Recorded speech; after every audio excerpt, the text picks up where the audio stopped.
বাইরে গরম উঠছে, আশেপাশে তো কেউ নাই, এই সুযোগে মজুটা খায়া ফেলাই।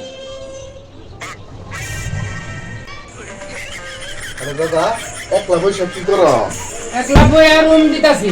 তুমি তো মধু তো নিয়ে এসে একলা বইয়া খাবার লিগা, তুমি এটা ধরা ছাড়া খাইতে পারবা শূন্যের উপরে? ধরা ছাড়া কেমনে খায়? তাহলে বাজি হয়ে যায়। হ্যাঁ, যদি আমি খাবার পাই তা তুমি আমার 10 টাকা দিবা, আর যদি আমি না খাবার পাই তা তোমার আমি 10 টাকা দিব। আমি রাজি। দেখো ধরা ছাড়া কেমনে খাই।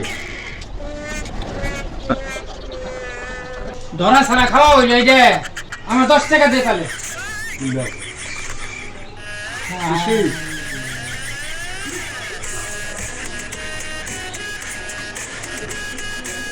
মজুর দাম হলো 20 টাকা, দিল আমারে 10 টাকা। আমি তো এরা গাধা। হাই রে হাই,